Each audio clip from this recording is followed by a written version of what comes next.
Welcome back to our channel, dear seekers and friends. I'm so glad you're here. Today's journey takes us into the heart of Buddhist cosmology and the vast universe of awakened wisdom.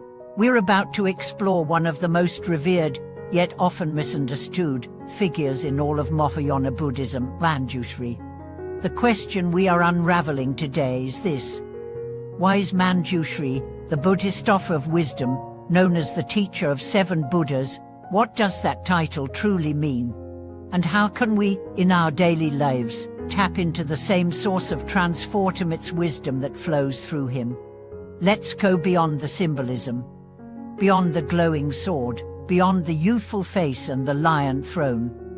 Let's dive into the essence of what Manjushri represents, not just as a celestial being, but as a force that can awaken within you. In Buddhist iconography, Manjushri is depicted holding a flaming sword in his right hand, symbolizing the ability to cut through ignorance. In his left hand, he holds the Prajna Paramita Sutra, the heart of perfect wisdom. These are not just symbols, they are mirrors. The sword is not violence, it's clarity. The scripture is not doctrine, it's direct insight into the nature of reality. Manjushri is said to have reached such profound realization that even fully awakened Buddhas sought his guidance. This is why he is called teacher of 7 Buddhas. He is not bound by time or space. His wisdom is so refined, so complete, that it transcends the very boundaries that separate teacher from student, mortal from divine. But let me ask you something more personal. What would it mean if Manjushri were not just a deity on an altar, but a voice within you? What if the sword of clarity is already in your hand, but you haven't yet recognized it? Let's explore this possibility. Wisdom in Buddhism is not about accumulation of knowledge. It is about penetration. It sees beyond illusion. It exposes the roots of suffering.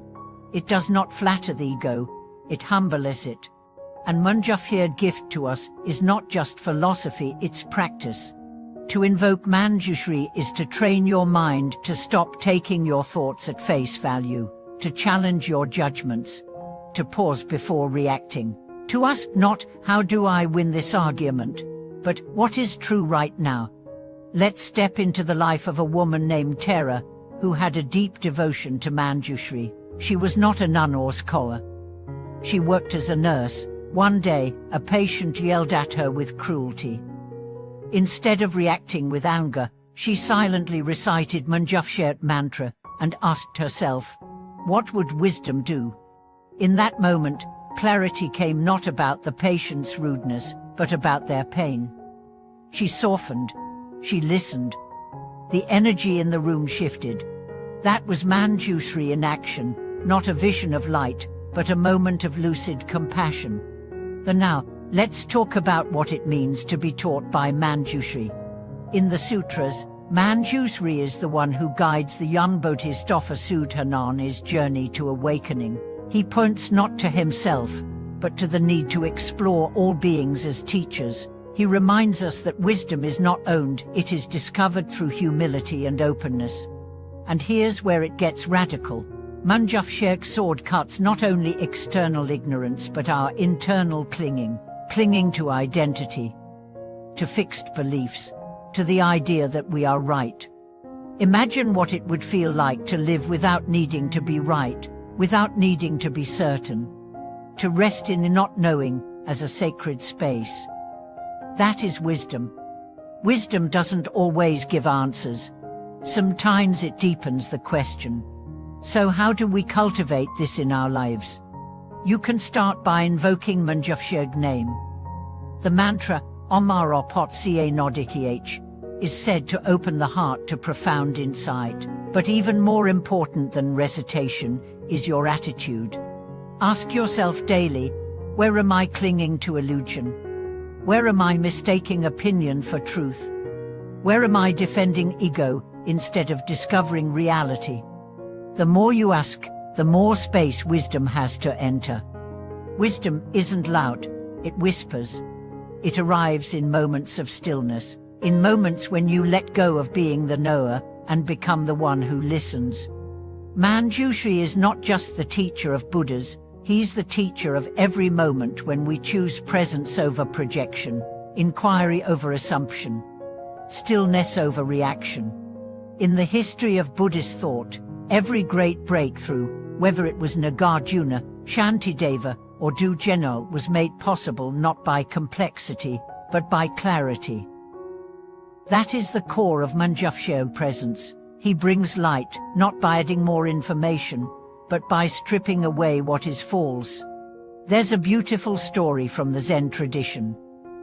A student asked the master, "What is Manjushri's sword?" The master raised his finger and said, "This." The student was puzzled. "What do you mean?"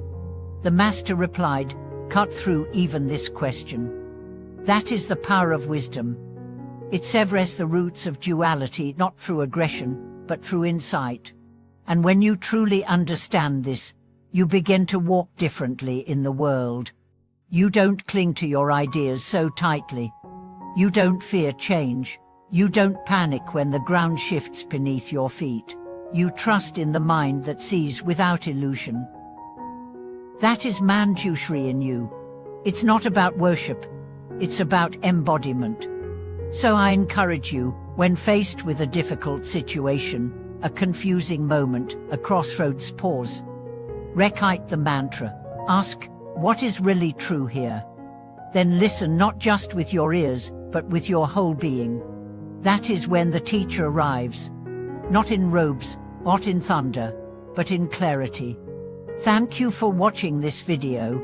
If Manjushri's wisdom has ever touched your life, or if you're just beginning to explore, share your reflections below. And as always, don't forget to subscribe, like, and turn on notifications. We are walking this path of clarity together. See you in the next video.